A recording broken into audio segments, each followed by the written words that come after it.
استاد منگو موجود سوویت نظام کے اشتراکی سرگرمیوں کے متعلق بہت کچھ سن چکا تھا اور اسے وہاں کے نئے قانون اور دوسری چیزیں بہت پسند تھیں۔ اسی لیے اس نے روس والے بادشاہ کو انڈیا ایکٹ یعنی جدید آئین کے ساتھ ملا دیا اور 1 اپریل کو پرانے نظام میں جو نئی تبدیلیاں ہونے والی تھیں وہ انہیں روس والے بادشاہ کا اثر کا نتیجہ سمجھتا تھا۔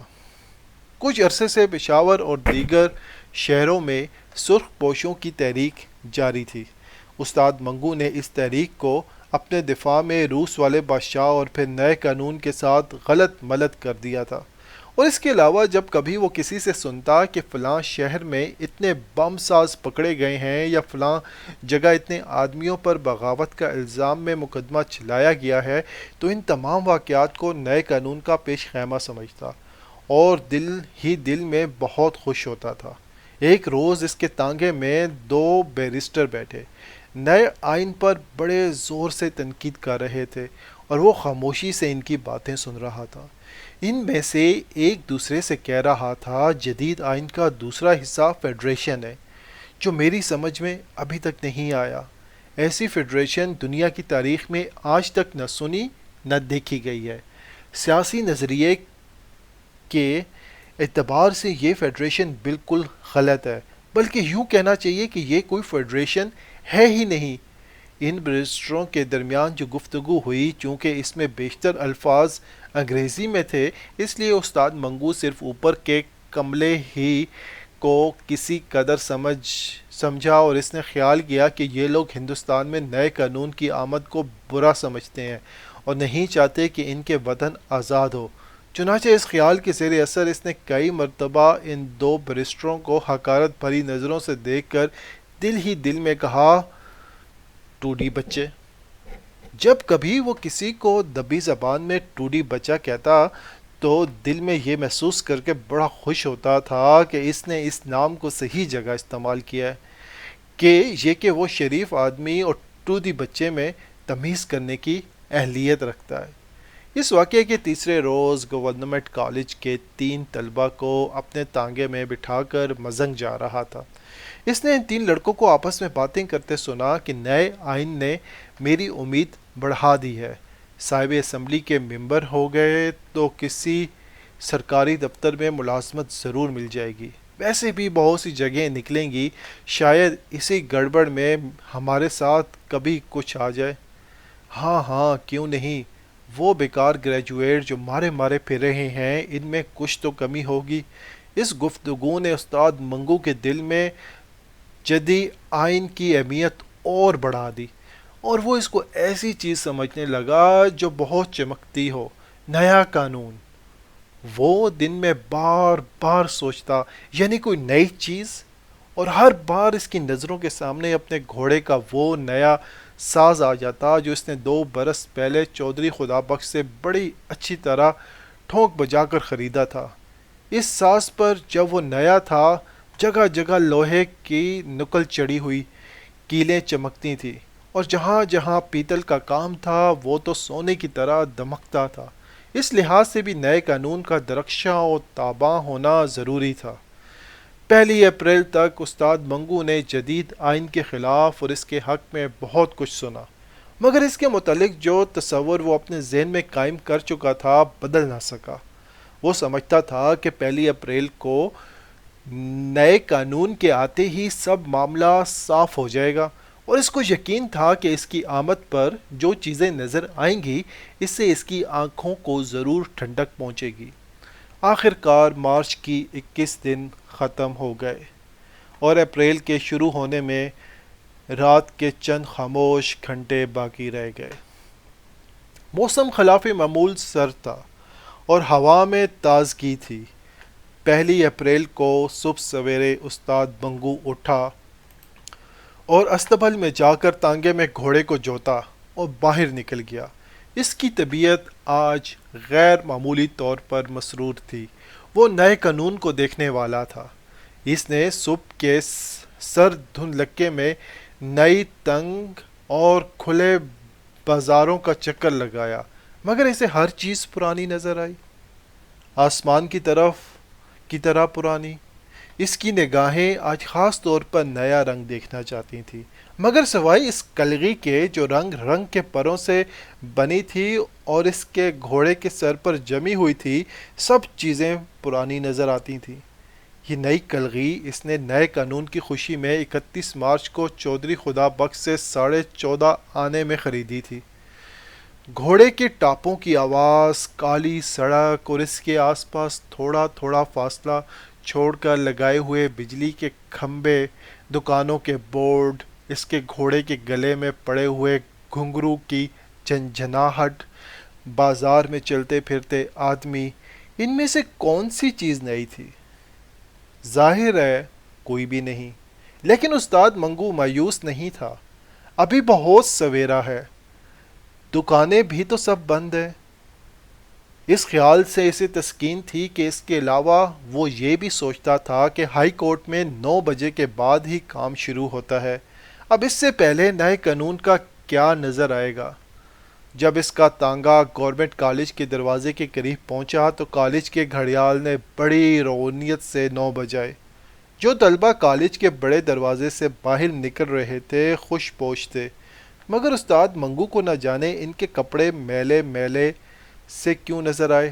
شاید اس کی وجہ یہ تھی کہ اس کی نگاہیں آج کسی خیرہ کن جلوے کا نظارہ کرنے والی تھی۔ تانگے کو دائیں ہاتھ موڑ کر وہ تھوڑی دیر کے بعد پھر انارکلی میں تھا۔ بازار کی آدھی دکانیں کھل چکی تھیں اور اب لوگوں کی آمد و رفت بڑھ گئی تھی۔ حلوائی کی دکانوں پر گاہکوں کی خوب بھیڑ تھی۔ منہاری والوں کی نمائشی چیزیں شیشے کی الماریوں میں لوگوں کو دعوت نظارہ دے رہی تھیں۔ بجلی کی تاروں پر کئی کبوتر آپس میں لڑ جھگڑ رہے تھے، مگر استاد منگو کے لیے یہ تمام چیزوں میں کوئی دلچسپی نہ تھی۔ وہ نئے قانون کو دیکھنا چاہتا تھا، ٹھیک اسی طرح جس طرح وہ اپنے گھوڑے کو دیکھ رہا تھا۔ جب استاد منگو کے گھر میں بچہ پیدا ہونے والا تھا تو اس نے 4-5 مہینے بڑی بے قراری میں گزارے تھے۔ اس کو یقین تھا کہ بچہ کسی نہ کسی دن ضرور پیدا ہوگا، مگر وہ انتظار کی بے قراری نہیں کاٹ سکتا تھا۔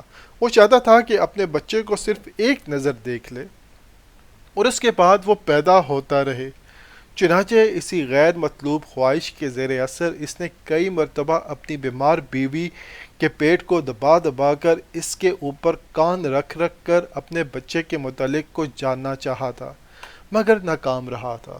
ایک مرتبہ وہ نظارہ کرتے کرتے اس قدر تنگ آ گیا تھا کہ اپنی بیوی پر برس پڑا تھا۔ تو ہر وقت مردے کی طرح پڑی رہتی ہے، اٹھ ذرا چل پھر، تیرے انگ میں کوئی تھوڑی سی طاقت تو آئے، یوں تختہ بنے رہنے سے کچھ نہ ہو سکے گا۔ تو سمجھتی ہے کہ اس طرح لیٹے لیٹے بچہ جن دے گی؟ استاد منگو تباً بہت جلد باز واقع ہوا تھا۔ وہ ہر سبب کی عملی شکل دیکھنے کا نہ صرف خواہش مند تھا بلکہ متجسس بھی تھا۔ اس کی بیوی گنگا دائی اس قسم کی بے قراریوں کو دیکھ کر عام طور پر یہ کہا کرتی تھی، ابھی کنواری کھود انہیں گیا اور تو پیاس سے بے حال ہو رہا ہے۔ کچھ بھی ہو، مگر استاد منگو نئے قانون کے انتظار میں اتنا بے قرار نہیں تھا جتنا کہ اپنی طبیعت کے لحاظ سے ہونا چاہیے تھا۔ وہ آج نئے قانون کو دیکھنے کے لیے گھر سے نکلا تھا، ٹھیک اسی طرح جیسے وہ گاندھی یا جواہر لال کے جلوس کا نظارہ کرنے کے لیے نکلتا تھا۔ لیڈروں کی عظمت کا اندازہ استاد منگو ہمیشہ اس نے جلوس کے ہنگاموں اور اس کے گلے میں ڈالے ہوئے پھولوں کے ہاروں سے کیا کرتا تھا۔ اگر کوئی لیڈر گیندے کے پھولوں سے لدا ہو تو استاد منگو کے نزدیک وہ بڑا آدمی تھا، اور اگر کسی لیڈر کے جلوس میں بھیڑ کے باعث 2-3 فساد ہوتے ہوتے رہ جائیں تو اس کی نگاہوں میں وہ اور بھی بڑا تھا۔ ایک نئے قانون کو وہ اپنے ذہن میں اسی ترازو سے تولنا چاہتا تھا۔ انارکلی سے نکل کر وہ مار روڈ کی چمکیلی سطح پر اپنے گھوڑے کو آہستہ آہستہ چلا رہا تھا کہ موٹروں کی دکان کے پاس اسے چھاؤنی کے ایک سواری مل گئی۔ کرایہ طے کرنے کے بعد اس نے اپنے گھوڑے کو چابک دکھایا اور دل میں یہ خیال کیا، چلو یہ بھی اچھا ہوا، شاید چھاؤنی سے ہی کچھ نئے قانون کا پتہ چل جائے۔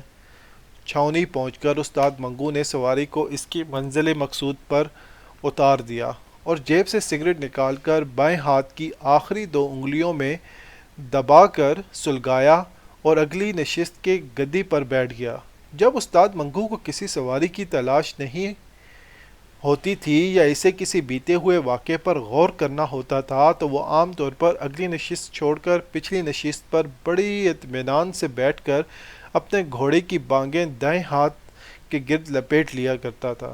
ایسے موقعوں پر اس کا گھوڑا تھوڑا سا ہنہنانے کے بعد بڑی دھیمی چال چلنا شروع کر دیتا تھا، گویا اسے کچھ دیر کے لیے بھاگ دوڑ سے چھٹی مل گئی ہے۔ گھوڑے کی چال اور استاد منگو کے دماغ کے خیالات کی آمد بہت سست تھی۔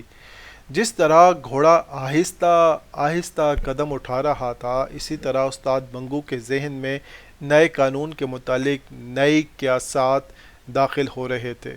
وہ نئے قانون کی موجودگی میں میونسپل کمیٹی سے ٹانگوں کے نمبر ملنے کے طریقے پر غور کر رہا تھا۔ وہ اس قابل غور بات کو آئین کی جدید روشنی میں دیکھنے کی سعی کر رہا تھا۔ وہ اس سوچ بچار میں غرق تھا، اسے یوں معلوم ہوا جیسے کسی سواری نے اسے بلایا ہے۔ پیچھے پلٹ کر دیکھنے سے اسے سڑک کے اس طرف دور بجلی کے کھمبے کے پاس ایک گورا کھڑا نظر آیا جو اسے ہاتھ سے بلا رہا تھا۔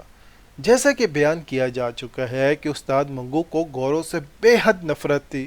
جب اس نے اپنا تازہ گاہک کو گورے کی شکل میں دیکھا تو اس کے دل میں نفرت کے جذبات بیدار ہو گئے۔ پہلے تو اس کے جی میں آئی کہ بالکل توجہ نہ دے اور اس کو چھوڑ کر چلا جائے، مگر بعد میں اس کو خیال آیا کہ اس کے پیسے چھوڑنا بھی بے وقوفی ہے۔ کلغی پر جو مفت میں 14.5 آنے خرچ کر دیے ہیں، اس کی جیب سے ہی وصول کرنے چاہیے۔ چلو چلتے ہیں۔ خالی سڑک پر بڑی صفائی سے تانگا موڑ کر اس نے گھوڑے کو چابک دکھایا اور آنکھ جھپکنے میں وہ بجلی کے کھمبے کے پاس تھا۔ گھوڑے کی بانگیں کھینچ کر اس نے تانگا ٹھہرایا اور پچھلی نشست پر بیٹھے بیٹھے گورے سے پوچھا، صاحب بہادر کہاں جانا مانگتا ہے؟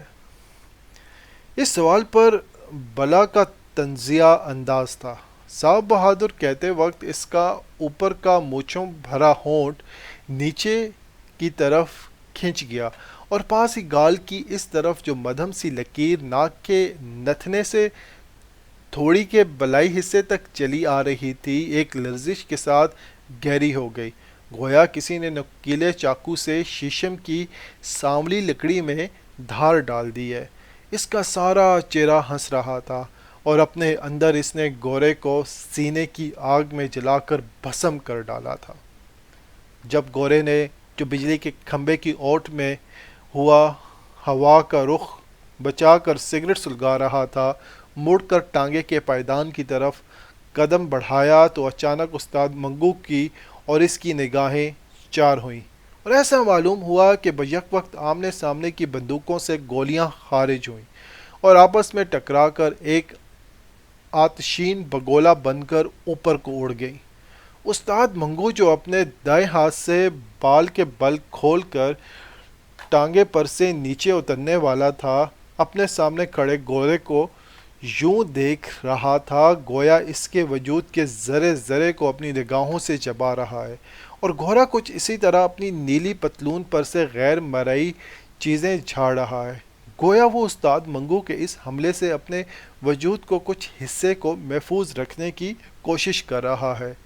گورے نے سگریٹ کا دھواں نکالتے ہوئے کہا، جانا مانگتا ہے یا گڑبڑ کرے گا؟ وہی ہے، یہ لفظ استاد منگو کے ذہن میں پیدا ہوئے اور اس کی چوڑی چھاتی کے اندر ناچنے لگے۔ وہی ہے۔ اس نے یہ لفظ اپنے منہ کے اندر ہی اندر دہرائے اور ساتھ ہی اسے پورا یقین ہو گیا کہ وہ گورا جو اس کے سامنے کھڑا تھا وہی ہے جس نے پچھلے برس اس کی جھڑپ ہوئی تھی۔